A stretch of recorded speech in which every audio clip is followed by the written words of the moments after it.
The views and opinions of this broadcast do not reflect the views and opinions of Armed Media, New Productions and its affiliates. Enjoy the show. Pump up the volume on your parenting with Parent Pump Radio. Tune into something different that makes a difference. At Parent Pump Radio, instead of a ripple, we choose to create a splash. Get energized, get inspired, and get informed with how to parent in the new millennium. With your host and parent coach super guide, Jacqueline T.D. Huynh. Hi, this is Jacqueline T.D. Huynh. Welcome to Parent Pump Radio. Our show is all about dynamic family leadership, financial freedom, and leaving a profound legacy for our children. Our guest is back. He's the founder and CEO of Pearl Lemon, a multi-award-winning SEO agency in London. He is the youngest son of 5 children to migrant parents who came from India for a better life. He's the uncle to 9 nieces and nephew. He spent most of his life around children and spent the best part of his 20s living like one. What he does now is he owns a marketing agency and software company. He's also a TEDx speaker, ultra marathon runner. When I say ultra, I mean he's done 33 so far. It's pretty incredible. And he spends his spare time learning to connect, educate, and inspire children in his family. And he's here today to inspire the children in your family. So ladies and gentlemen, I'd like to introduce you again to Deepak Shukla. Hi, Deepak. Hey, it's really good to be back. I'm excited for what we're going to talk about today. And hey, everybody, if you remember me. Yes, if you did not catch our show last week, please go back there because what we talked about was how your kids can learn from gaming. So it's not all bad, right? We talked about some ways that you could help your kids look at gaming as a business because as parents, we're trying to fight something that's really not going to go away. It's a tsunami. Right, yes, exactly. A tsunami that's staying. It's not retreating. It's going to come farther. Yeah. And I think we talked about how with this whole virus thing, it's actually even creating more gaming, probably, people at home playing.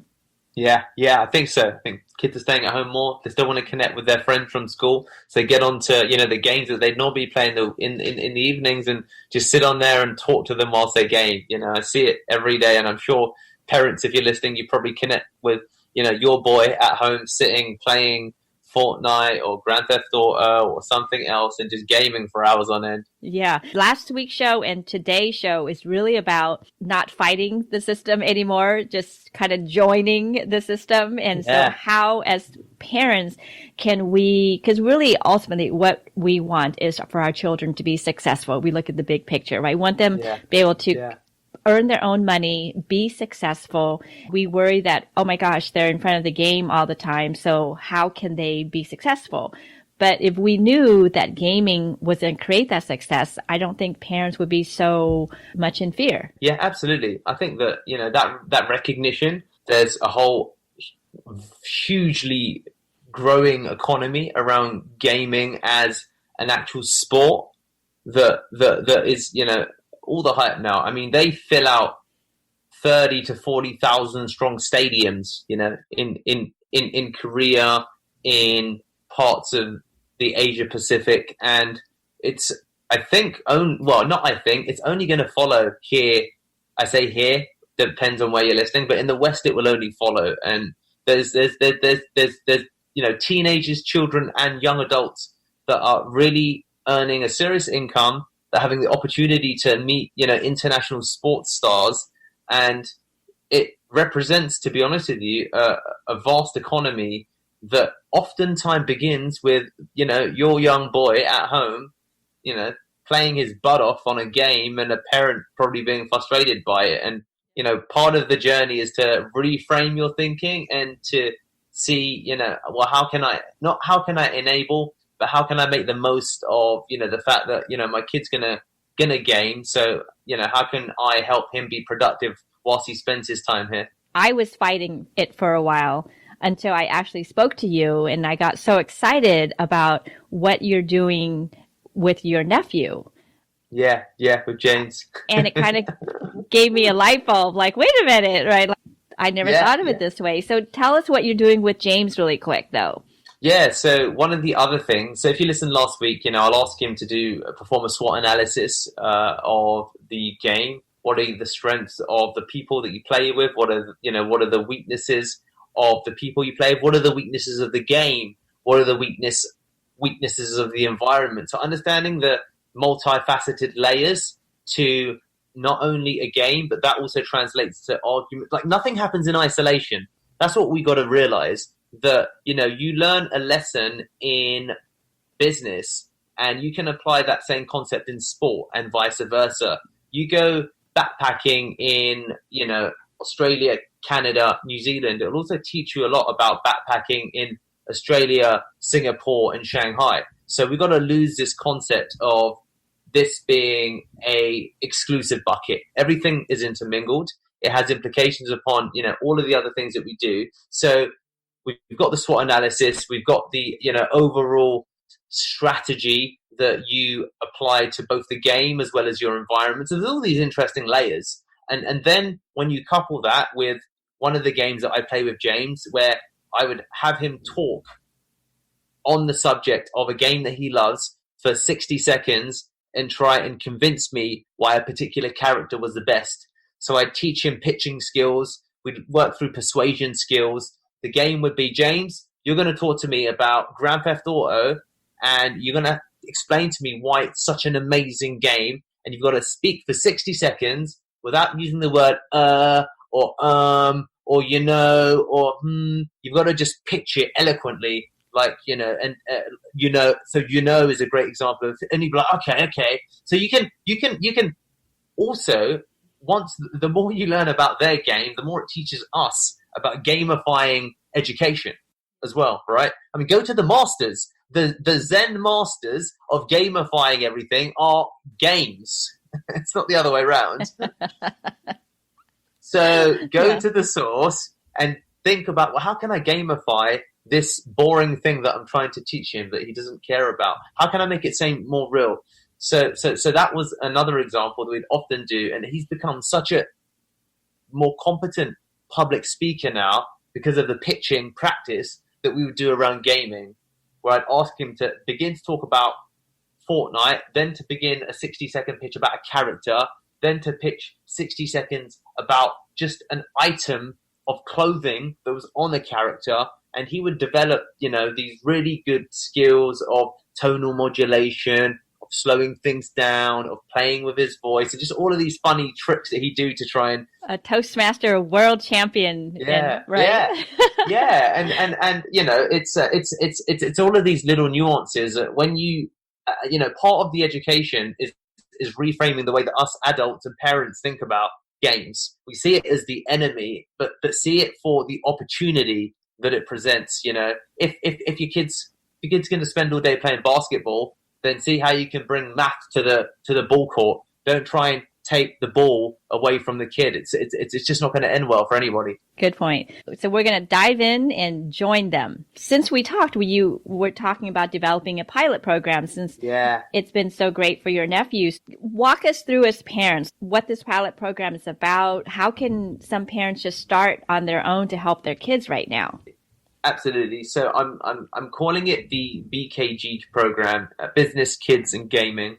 So that's kind of the idea, BKG, Business, Kids and Gaming. And first of all, what I'm aiming, what I've inadvertently done, I guess, with James, and I'll kind of walk you through that, like the challenge that, or rather the opportunity that I've had perhaps, is that I have spent the last decade running small businesses for myself effectively. So it's kind of the culture that I've become accustomed to. So what I inadvertently did with James was I thought, God, James, and I remember the turning point. He was like, "Oh, Dad, I want to upload my video on YouTube." And what he'd done was he'd taken his mobile phone and he'd got his friend to record him gaming and just talking about gaming. Like, yeah, man, so now we're on Fortnite, we're on the next level. Yeah, guys, cool, etc. And he was trying to figure out how to upload a video on YouTube and then send it to his friends. And he was struggling with how he'd take it from his phone. There was just like a lot of barriers that were in his way.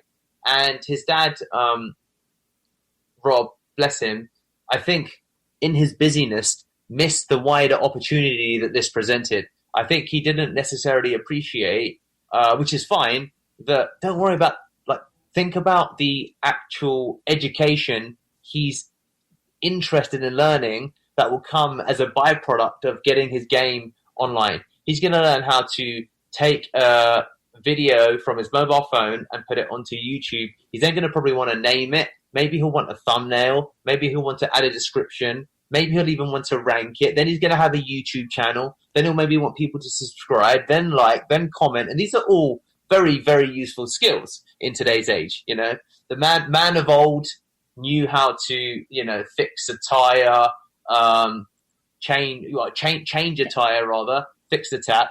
Today, I think that the core skills are internet competency.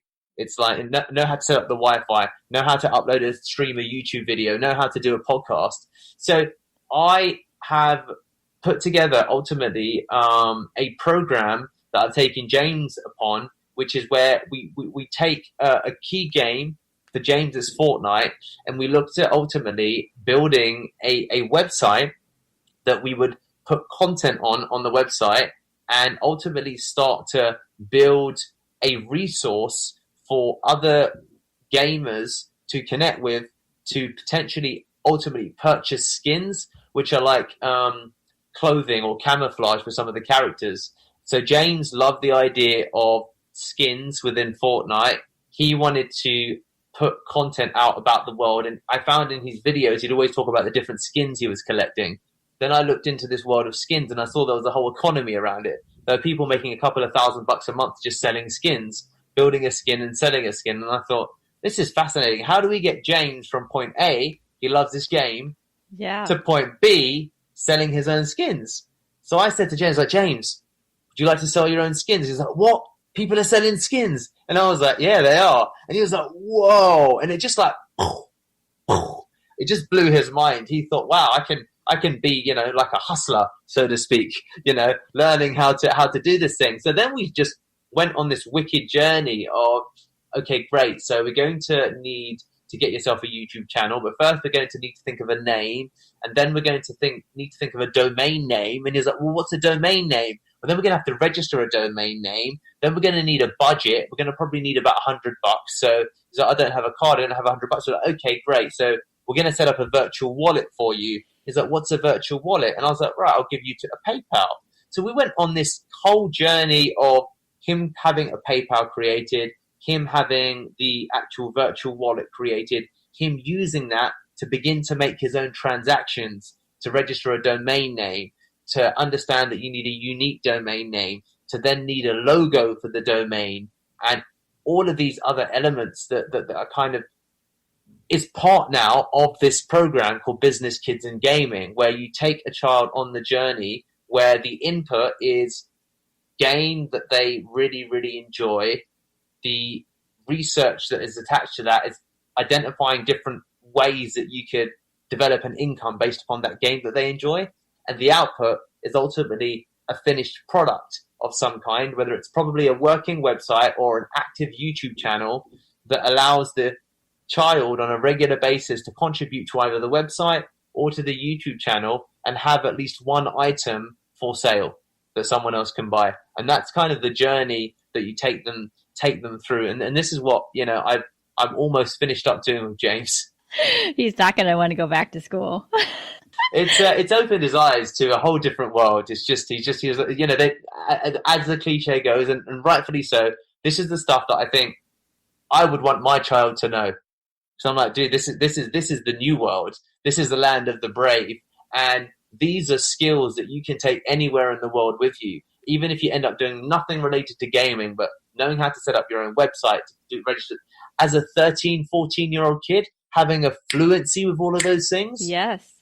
And understanding like a budget, even if it's $100. And, you know, I introduced him to the website called Fiverr. He was, you know, I showed him that he could hire someone in the Philippines or Pakistan or India to write a piece of content. He's like, oh, it's not very good. I was like, that's okay. You can get your sister to edit the content now. He's like, oh, yeah. And then, you know, we hired a writer. All of these things came as a consequence fundamentally for the core thing.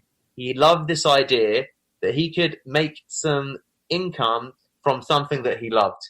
And at its core, this is what we are all as adults go and spend thousands of dollars listening to Tony Robbins to listening to all of these motivational speakers. And yet we don't do it with our children when it comes to these areas because we've got these negative preconceptions about them. But this is what your child loves. And you know what?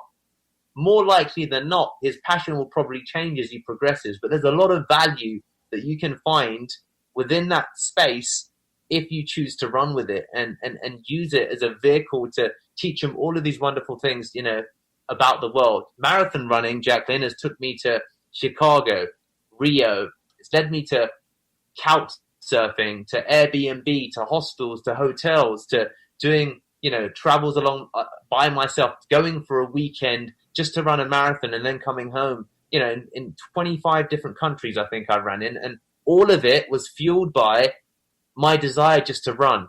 And that's why I've seen the world. And that's why I've done all of these backpacking trips you've spoken of. So if we take that, and this is what I build and, you know, teach the parent, because part of the program is not just about the child, it's also about the parent. The parent is equal learner in this process. Oh, yes. I think we're probably more of a learner because we have no clue on any of this process. But I love how you said it's really just all about the experience. You and I have done the backpacking thing, travel around the world. How did that make us money? It didn't. What it did was it gave us knowledge and that feeling of experience and how we can apply just that adventurous spirit into our business. And I think that's what you're saying is they might not make a living out of gaming later on, but the concept that you're teaching them about business, about strength, weaknesses, opportunity, the threats is going to help them no matter what they do in their life.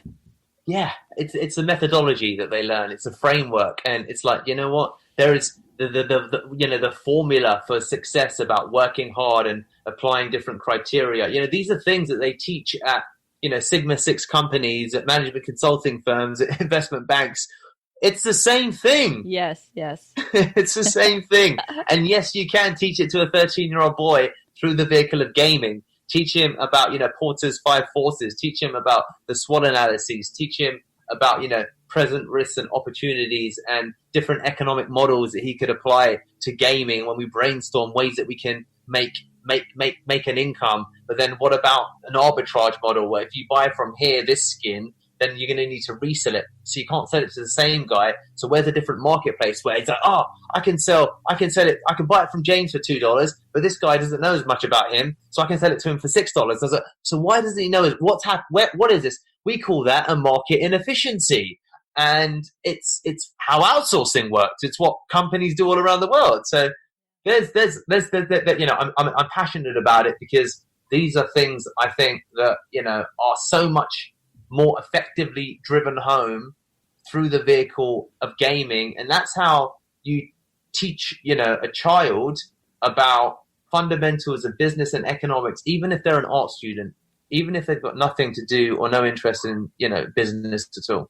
Yeah, exactly.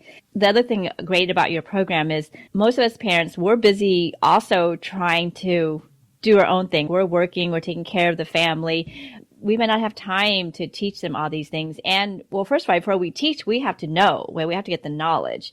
And so I think that's great about what you're doing is you have the knowledge. Now all we do is kind of just guide them to this program. We know that our children are in good hands to learn about how gaming and business are really interlaced. Absolutely. I think it's a big opportunity. And I've been, you know, by accidental fortune, been able to develop this just fooling around with my nephew.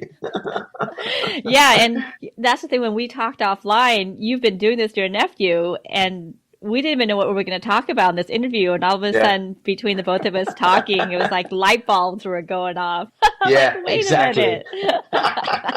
Oh, it's incredible. It's been incredible since we first spoke, and really, like, I thank you so much for, you know, helping me awaken myself to what was really going on here, and you know, it all came from having that initial chat and trying to find a way that made sense, and talking, you know, and realizing that, oh, actually, you know, this apparently, as it turns out, this stuff that I screw around with my nephew James doing to keep him a bit more engaged is has become, there's something there that I would love the opportunity to share it with, to your audience and people beyond that. Who knows, maybe you'll have a website separate from your SEO, or at least extension of it for parents to go to. Yeah, I think so. I really think I'd love to. The more we talk about it, the more I'm like, this is something, as I discover, not enough, or maybe no one, I don't know, but very few people at least are teaching and realizing that gaming is here to stay. So how do we use it to, enlighten our child's life to the world of business? I can tell you, I know no program for kids to do this. I can tell you also that parents are very frustrated that we don't know what to do. We know people are making lots of money with gaming, and we know our kids are doing a lot of gaming, but we don't know how to bridge that gap. And we're very busy as parents. We're trying to make money. We're paying the bills. We're teaching them just values in life in general, teachers meeting and all these things that for me, even, as a single mom is even crazier.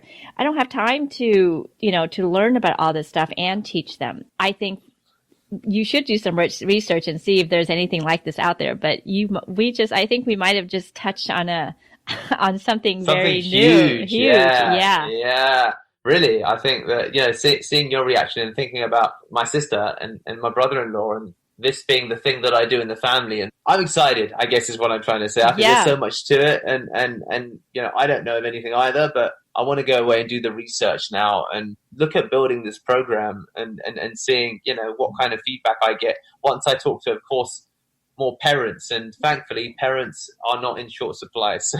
No, and you're going to find lots of parents with boys that are playing video game. I don't think there's one teenage or preteen boys that are not playing video games. Exactly. For the parents who are a little confused about how to go about doing this with their kids, what do you suggest for them? Yeah, it's a good question. So I think that in terms of practical next steps, I think there's a couple of things. I think it could be potentially useful to bring in someone within the wider family, if there is someone who's kind of more familiar with gaming. I think, of course, there's the challenge is, of course, the balance, that finding someone who can kind of bridge the gap is going to be the challenge. But I think it's also then potentially about just reframing how they see their kids gaming. So number one, you could find out what are the favorite games that your children play.